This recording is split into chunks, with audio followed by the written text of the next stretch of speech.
Okay, it's time for our last exercise for leg day, and that's lower abdominals. Remember, training the abdominals does not necessarily burn fat off that area. It's a fairly small muscle group. It's not going to do all that much to raise the metabolism. All of your leg training for this workout, like squats and leg extensions and leg curls, have done much more to raise the metabolism and to burn body fat. Remember, that extra muscle tissue is what's responsible for getting fat off the entire body. Actually, squats and leg extensions probably have more impact in burning fat off the lower abs than this exercise we're about to do. Conveniently, I have a subject. Robin has been nice enough to volunteer here. It's a lot easier than doing it myself. Go ahead and bring your knees up here, Robin. Feet down. There's a few different ways I want to show you to train the lower abdominals safely.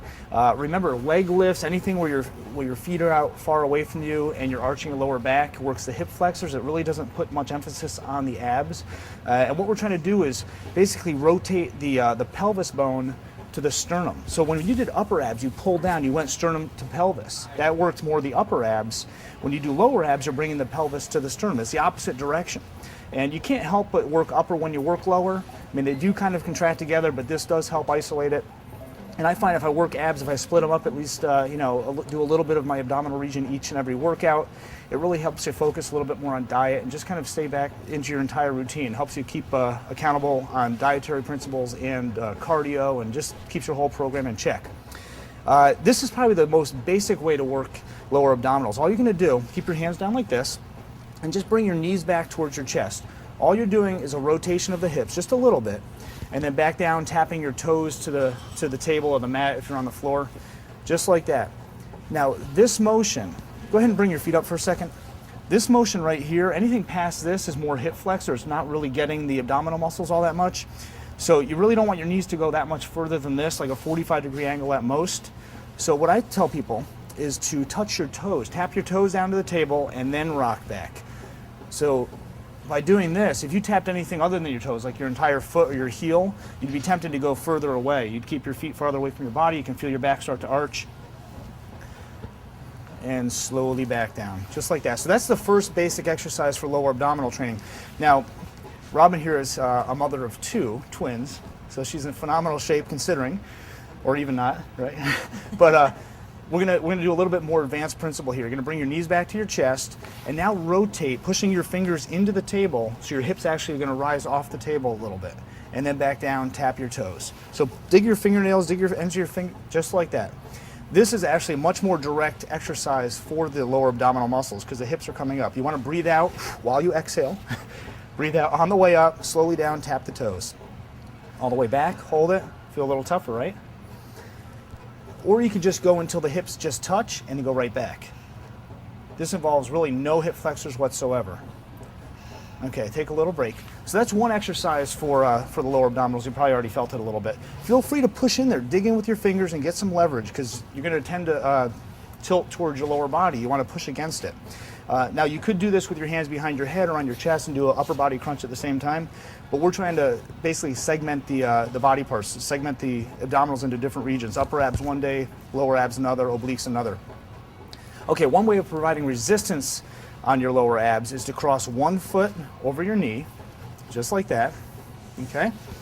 Now the tightness of your glute muscle, the gluteus maximus, medius, and minimus, back behind your right hip is actually gonna provide a little resistance. So now when you do the same exercise, go down and tap your toe, this ankle, this right ankle is actually pushing against the left knee, so it provides a lot of resistance. These are very, very tough.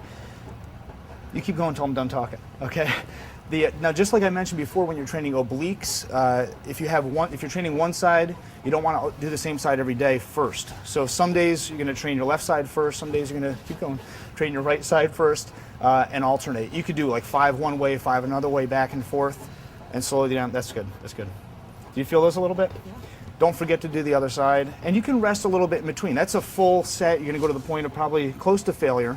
So you want to take a break in between and recover, and then go ahead and do the other side. Do a few just to check form.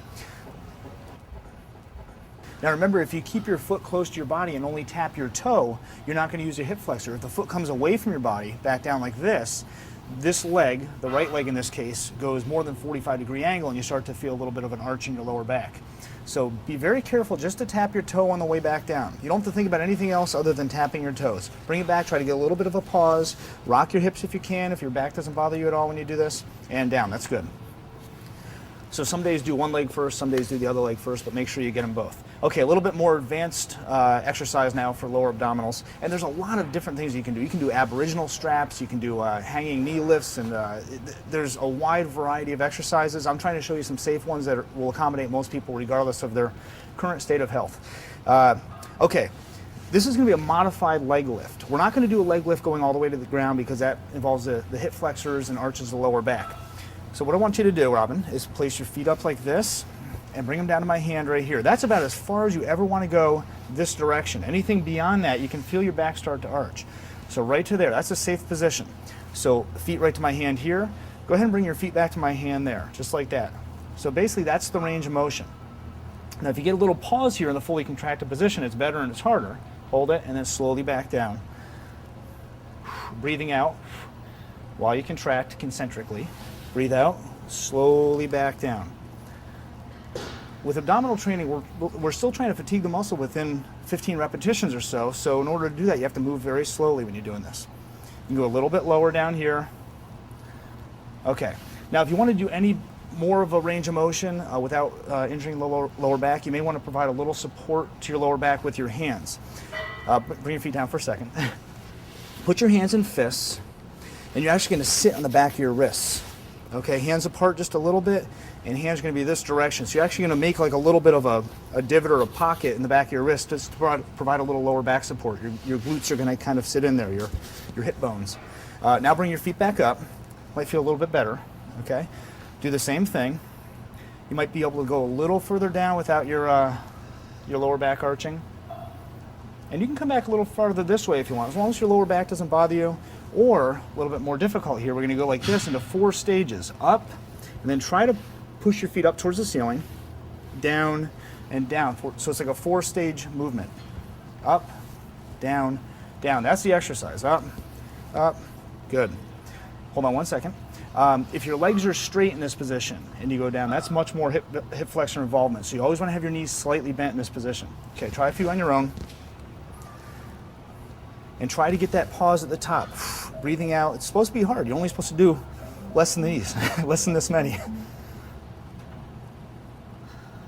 So that's a more advanced way of doing this. Bend your knees. I almost said elbows. Back down, and that's it for lower abdominal training. Start maybe with the first rock backs. You can remove your hands if you like. Start with the rock backs. Maybe progress to the one leg over the knee, one ankle over the knee, and then use this as a more advanced training principle. That's it for lower abs. You finished leg day, and congratulations. We're going on to the next day, pull day.